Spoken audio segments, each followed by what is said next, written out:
Alors, parlons du dragon. Le dragon de Thomas Joly, vu hier soir à la Villette. Alors, il y a plusieurs choses à dire sur ce spectacle, mais on va commencer à parler du metteur en scène, de Thomas Joly. Alors, Thomas Joly, c'est l'un des metteurs en scène français les plus importants et les plus connus en France, même si lui-même réfute un petit peu ce terme de metteur en scène, puisqu'en fait, ce terme de metteur en scène, oui, mes cheveux, ça part un peu n'importe comment, ce terme de metteur en scène, il est assez récent, il a à peine 100 ans d'existence. Toujours est-il que c'est une personnalité, c'est un artiste de théâtre, aujourd'hui très important, dans ce qu'il apporte aux représentations contemporaine. Et justement, comment est-ce qu'on pourrait définir l'esthétique de Thomas Joly? Voilà une question qui n'est pas simple. Sans forcément rentrer dans tout un détail, on peut dire, peut-être, pour commencer, que c'est quelqu'un qui s'attache à ce que son théâtre soit accessible. Voilà. Alors accessible, qu'est-ce que ça sous-entend? Qu'est-ce que ça veut dire? Que le texte soit lisible, soit clair, soit vraiment mis en valeur et porté par le plateau. Et ça, justement, c'est quelque chose qui fonctionne très bien dans sa mise en scène, dans ses mises en scène d'ailleurs. Derrière la notion d'accessible, on pourrait aussi parler de théâtre populaire, c'est-à-dire d'un théâtre qui sort un peu de son côté élitiste. On pourrait débattre, bien sûr, mais là aussi, par exemple, et c'est notamment ce qu'il avait beaucoup travaillé avec Henri VI, dans sa mise en scène du dragon, on retrouve quelques personnages de farce, notamment avec ce personnage du bourgmestre, mais même avec un petit peu la figure du chat. Et ce côté un peu farce, ce côté rupture du quatrième mur, etc., ce côté très parodique aussi. Bref, ce sont des choses qui généralement marchent très bien, puisque ça amène forcément à l'humour, ça amène à l'adhésion aussi. Et enfin, c'est quelqu'un qui, dans ses travaux, s'intéresse beaucoup à la figure des monstres. Quand on dit monstre, c'est pas forcément lié à, je sais pas moi... un film d'horreur. C'est ce qui l'avait intéressé dans, par exemple, Richard III, dans également Thieste. C'est l'histoire d'un frère qui fait manger ses enfants à son autre frangin. Voilà, grande joie. Et là, dans le dragon, on le retrouve aussi justement avec ce personnage éponyme du dragon qui, à la fois dans ce qu'il incarne en tant qu'animal, mais aussi dans ses actes, est entièrement un monstre. D'ailleurs, même est un monstre à 3 têtes, et il y a 3 comédiens, enfin 2 comédiens, une comédienne, qui vont incarner ce rôle. Alors parlons un petit peu de cette pièce, du dragon, attendez parce que le nom de l'auteur est absolument impossible à dire, Evgeny Schwartz, voilà. Et que dire? Alors moi c'est une pièce qui personnellement m'intéressait beaucoup, que je connaissais un petit peu avant, puisque je m'étais intéressé à la représentation de la fantaisie sur les plateaux de théâtre, et je déplorais un petit peu que notre répertoire manque cruellement de dragons, mais même d'elfes, je sais pas moi, d'orques, de gnomes, de trolls, bref. La fantaisie est sous-représentée dans la littérature théâtrale. Et là, même dans cette pièce du dragon, qui est une pièce en 3 actes, le dragon n'est pas qu'un animal mythique, il est surtout en fait une allégorie d'un régime dictatorial. Et je crois même, si je ne dis pas de bêtises, que l'influence première pour l'écriture de ce livre, c'est justement le stalinisme. Ça se retrouve un moment d'ailleurs, puisque dans le 3e acte, il y a une grande peinture murale avec des grandes bandes de couleurs qui reprend un petit peu l'imaginaire soviétique justement, et qui montre, qui atteste l'image d'un héros suprême qui aurait terrassé le mal absolu, en l'occurrence le dragon. Et ce récit du dragon, qui en fait va narrer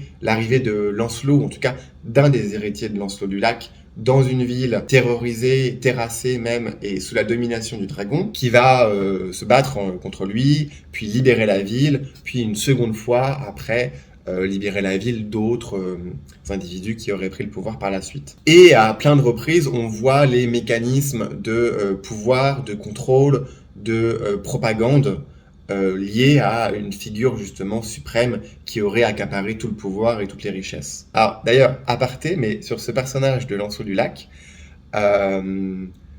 c'est Kaamelott. C'est costume pour costume, c'est le même visuel en fait. Ce personnage vêtu de blanc, mais vêtu en haillons, de guenilles, etc. Dès les premières minutes de la pièce, même si tu connais pas l'œuvre, que tu sais pas qui est ce personnage-là, automatiquement, en tout cas moi, et c'était typiquement, mais en fait, c'est Lancelot. mais ça se voit direct. Reprenons ce qu'on peut encore dire. Moi, je trouve que le troisième acte de cette pièce, il est vraiment en deçà un petit peu des deux autres, mais notamment parce qu'en fait, dans la construction, il y a vraiment un redémarrage de l'histoire.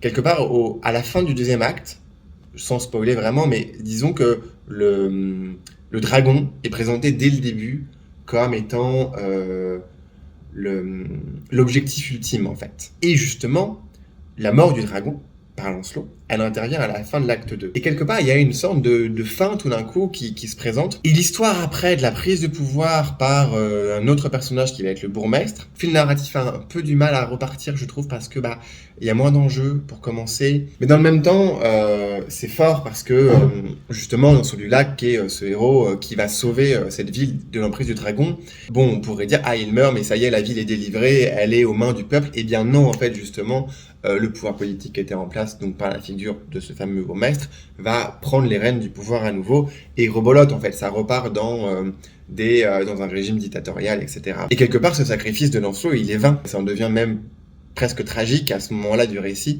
parce que rien ne se passe, rien ne change. Mais la conclusion de ce récit, justement, elle nous raconte que finalement, il n'y a pas d'opposition entre deux personnes. Il y a avant tout des oppositions presque envers soi-même, je développe, mais qu'en fait, la figure du dragon, elle est présente à l'intérieur de chacun d'entre nous. Et que, quelque part, en fait, sous la domination, le dragon, il est là depuis 400 ans, donc on va dire, on va reprendre ça, même si c'est évidemment un conte. Mais sous cette domination d'idées fascistes, puisqu'à un moment dans l'histoire, ça parle de mettre dehors les Romanichels, mais bref, d'idées qui sont tout bêtement contre la démocratie, contre la liberté, eh bien, on est atteint, personnellement, par ce type d'idées-là, ça grandit en nous, et on a également une part de dragon qui va naître, qui va développer à l'intérieur de soi, et c'est pas parce qu'on renverse un pouvoir en place que ces idées-là, elles disparaissent.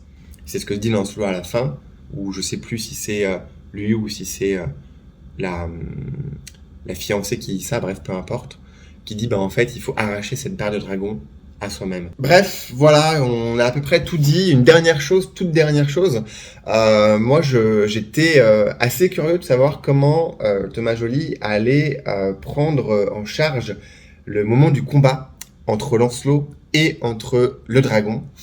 Parce que, et même déjà comment est-ce qu'il allait représenter cette figure fantastique, du dragon. Et bon, en fait, j'avais un peu oublié, mais c'est de la triche parce que Lancelot, on lui donne un casque qui le rend invisible. Voilà.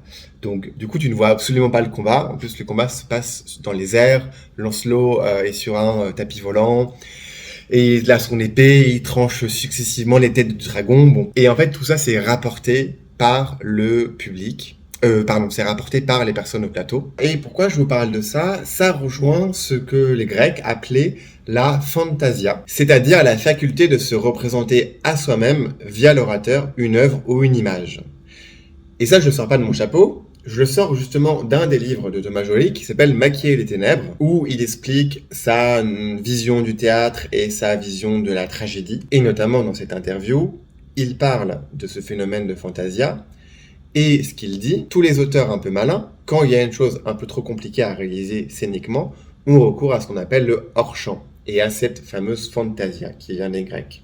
Shakespeare nous raconte ainsi maintes batailles, on sort de la coulisse, je reviens du champ de bataille, 15 000 soldats sont sur le sol, avec des pieux dans le corps, etc. On comprend très bien alors qu'on est juste sorti de la coulisse. Le combat se passe dans les airs, on ne voit rien, mais en fait il nous est rapporté par justement ces messagers.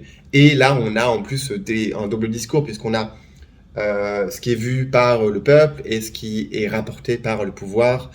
Et bref, encore une fois, c'est très intéressant. Alors voilà, c'était Le Dragon de Thomas Joly, une pièce qui fait 2h40. On n'a pas forcément tout abordé, on aurait pu parler de la scénographie aussi, avec ses lumières, cet œil de dragon un peu gigantesque qui fait cadre de scène. Mais quoi qu'il arrive, moi je suis très content d'avoir cette pièce, je me suis un peu battu pour avoir des places.